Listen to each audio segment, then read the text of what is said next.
Visible to the naked eye, only 1,500 light-years from Earth, the Great Orion Nebula has been known and revered since ancient times. A popular target of Hubble, researchers have now identified 42 new disks within it that could be the beginnings of new planetary systems like our own.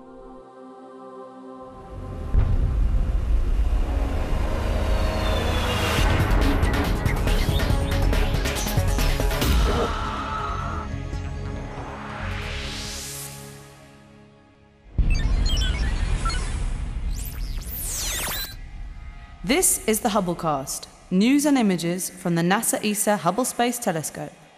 Travelling through time and space with our host, Dr. J, aka Dr. Joe Liska. In the sword, just under the belt in the constellation of Orion the Hunter, is the majestic Orion Nebula.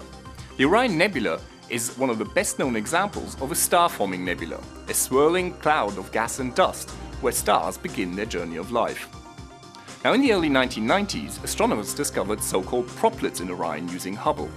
A Proplyd is a protoplanetary disk, and it forms along with a newborn star in a spinning mixture of gas and dust.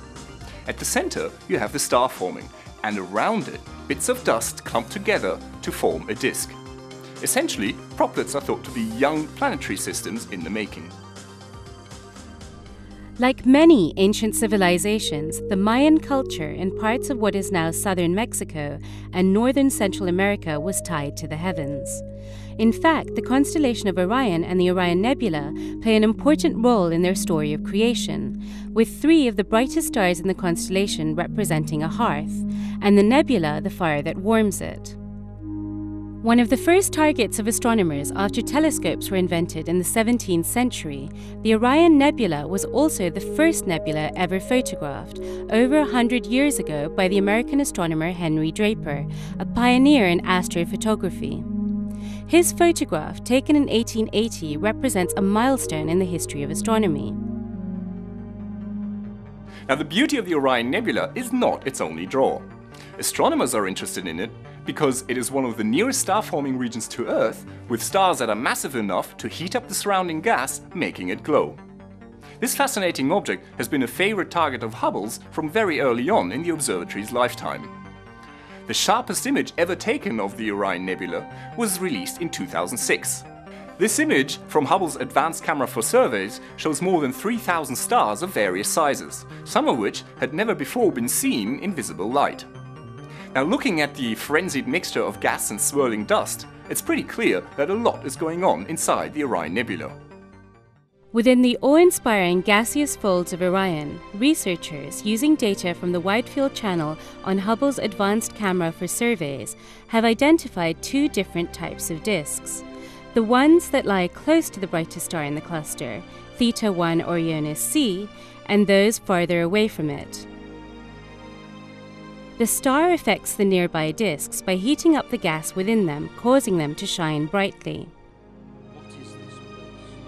The excited material produces many glowing cusps, which all face the bright star and are thus randomly oriented within the nebula. Other interesting features enhance the looks of these captivating objects, such as jets of matter flowing away and shock waves. The dramatic shock waves are formed when the stellar wind from the nearby massive star meets the gas in the nebula, producing interesting shapes. They sometimes appear like boomerangs or arrows, and in the case of 181825, the shockwave makes a Proprid look like a space jellyfish. The disks that are farther away do not receive enough energetic radiation from the star to set the gas ablaze. That's why these disks can only be detected as a dark silhouette against the bright background of the nebula. The dust in the disk simply absorbs the light from the background. It is in these silhouette disks that astronomers are better able to study the properties of dust grains, which are thought to clump together and possibly form planets like our own. The bright star that illuminates some of the Proplyds, allowing us to see them, is both a blessing and a curse.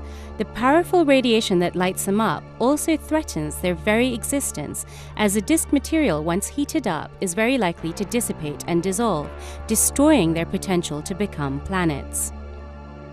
Some of the bright Proplyds are doomed to be torn apart, but others will survive and perhaps evolve into planetary systems. It is relatively rare to see images of Proplyds in visible light. However, the resolution and sensitivity of Hubble, combined with the Orion Nebula's proximity to Earth, allow for an excellent view of these fascinating objects. Although Proplyds may appear to be only humble smudges, some of them are in fact the seeds of solar systems to come. This is Dr. J, signing off for the Hubblecast. Once again, nature surprised us beyond our wildest imagination.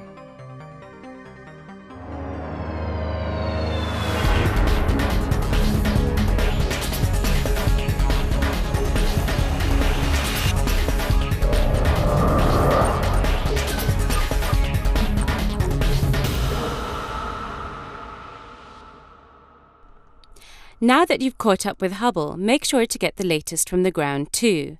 The ESOcast highlights the best of the European Southern Observatory and its powerful telescopes that observe from high in the Chilean Andes, at the Southern Hemisphere's best-known sites for astronomical observations.